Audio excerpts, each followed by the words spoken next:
Hello and good evening to all of our Hawk families. My name is Edgar Ramirez, and I'm your daughter's son's English teacher for this year. And I'm so sorry that I could not be here tonight, present in the flesh. I am a little bit under the weather, have been for some days, so I'm recovering from that. But I hope this video suffices in communicating some information about myself and also about the course that your student is in. I do have a little presentation that goes along with this video, so I'd like to share that with you all starting now. And here we go. So. Once again, welcome everybody to Open House. I would like to start off by discussing some of the roles that I play here at Hoffman Estates High School. So I am an English teacher. I have been for, this is my 6th year at Hoffman, my 8th year teaching in total. I teach honors freshman English as well as junior English. And I'm also one of the Project Excel teachers, having taught freshmen through juniors. Most recently this summer, I taught incoming freshmen. I'm also an assistant tennis coach at the high school. I've coached the girls frosh sop team. This is my 6th season, and for the boys, this will be my 5th season as the junior varsity coach. Uh, every start of the year, I do this same presentation with my students. I give them background information about myself, and the reason being is that I always feel like when I was growing up, none of my teachers took their time to give me some information about who they were as humans. So I'd like to share that with you all. So I was born in Chicago in 1993, so I'm a child of the 20th century. And you could do the math to figure out my age. When I was pretty young, I moved to the city of Berwyn, just outside of Chicago. If you can see the red circle here on this map, that is Berwyn. And I'm the youngest of 5 siblings. My oldest sibling is 48 years old, turning 49 in the next couple of months. And overall, I've got 2 older brothers and 2 older sisters.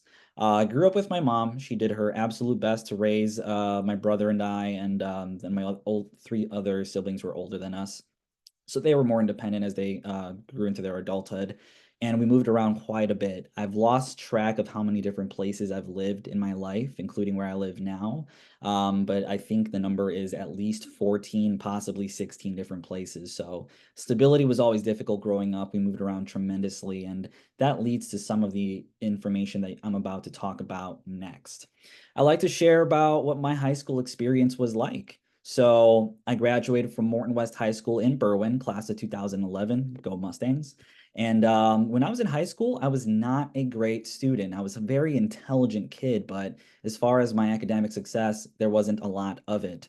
So I failed my fair share of classes, and that ranged from English classes through science classes, through history and math, and so on and so forth. And I also felt like I didn't have a good relationship with most of my teachers. They felt very authoritarian. They just felt very mean and strict and didn't seem to really care about the students for who they were. So I didn't have a great relationship with most of my teachers. And I also got into my fair share of trouble in high school. I was a rebellious kid. A lot of people are when they're in their adolescence, and I wasn't any different. So overall, high school was a difficult experience for me. I always share what my GPA was when I graduated from high school. It was very low. I graduated with a GPA just above a 2.0 out of high school. And I share that with my students to let them know that this is not a GPA that will get you into a university. Most universities will turn you away with a score like that unless you have fantastic test scores. Luckily, I was able to get into a university with such a low GPA. And I took off from there. Thankfully, in college, I was a lot more successful than it was at the high school level. So I felt like a lot of things did not go right when I was young due to instability, moving around, due to my bad grades throughout high school. It was a rough 4 years, but not everything went wrong in high school, and I want to share some of the highlights. So things that were inspirational and motivational for me, how I overcame adversity. I started playing guitar when I was young, and I started to write music to cope with stress. So guitar has been an outlet for me. I've been playing since I was about 13 years old, so about 18 years now. And I also started writing music. So even though I wasn't doing great in the classroom, I was working on some of those English skills by crafting lyrics and music and whatnot. Another thing that I did was I started to play tennis in high school. It was a sport that I picked up without any experience. And lo and behold, today I am now a tennis coach. It's a sport that I love, and it's a big part of my life. I also made great friends in high school, and my best friends I made through the tennis team. So I always encourage my students to get involved with something as soon as possible because you will find people with your same interests and they will last you for a lifetime. Those people is what I'm referring to. And I had a couple of incredible teachers, and the one that I always like to talk about was Mr. Stowers, my junior year English teacher. Mr. Stowers was also my tennis coach. So I had a good relationship with him. He was a tall man, he was a gentle giant, never yelled, saw him get angry one time and his face only got red and that was about it. And it was very different from what I was when I was growing up. So he was very influential because I now teach juniors and I also coach tennis. So I greatly credit Coach Stowers for being so influential in my life. And I think the best thing about high school was that I got a girlfriend. That's a great thing for anyone, isn't it? The best thing about that is that girlfriend became my wife, Leda, who you see in the photo with me there. Leda and I have been together for 15 years, married for 5. We do not have children, but do plan on having children.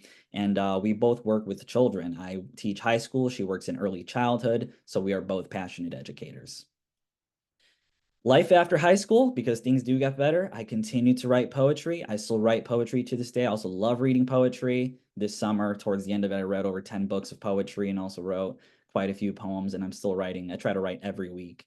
College, I graduated with my bachelor's degree in 2017 and completed my master's in 2023. I am going to begin another graduate program starting in September.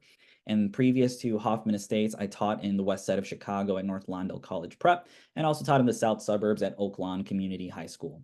So I have some core beliefs that I truly believe based off of my own experiences as a young person that when I work with young kids now, I believe in these things. So I really believe every student has infinite potential and that every student can excel. And that's because I might not have been successful in that moment, but I eventually became very successful.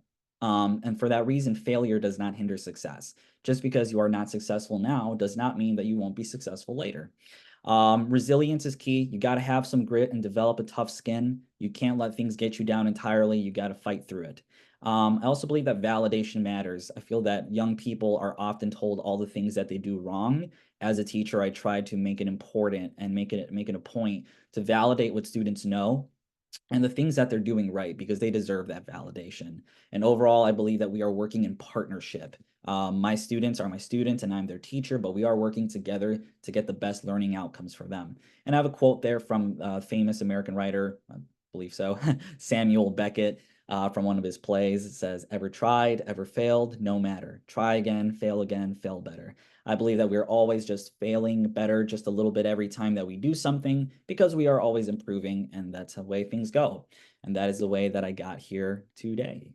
So, with the time that we have left, I just want to quickly go over a general overview of the syllabus. Hopefully everybody was able to grab a paper copy of the syllabus when they enter the room. If not, the syllabus is posted on Schoology and your student can share that syllabus with you. That lists important information such as my contact information, blocks that I'm often available to meet with students. It also lists the text we'll be reading over the course, our critical learning standards, policies on technology use in the classroom, tardiness, late assignment. It goes over all of that important information. So I strongly encourage you to go over that information with your student so that everyone is fully aware of what will be going on over the course of the year. I strongly encourage my students to use tutoring services throughout the year. This is an honors course. It's accelerated coursework, so it is pretty difficult. It's supposed to be a challenge, and I always encourage my students to use tutoring throughout the year. Monday through Friday in the media center, every block there is English tutoring available.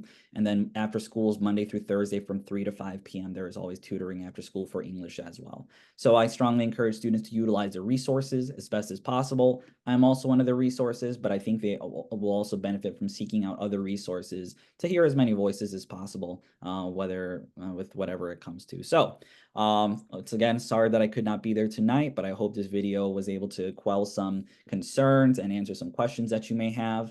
Otherwise, please feel free to reach out to me and I will gladly get in touch with anyone. I try to get back to people within 24 hours. If it takes me a little bit longer, I'm sorry. It might take me a little bit longer if I have a lot of other things that are in queue ahead of a certain email or phone call that I might have received, but I will get back to you as soon as possible. So once again, thank you for coming by tonight. I'm sorry I could not be there, but I hope to stay in touch with everyone eventually. Thank you. Have a good rest of your night and go Hawks.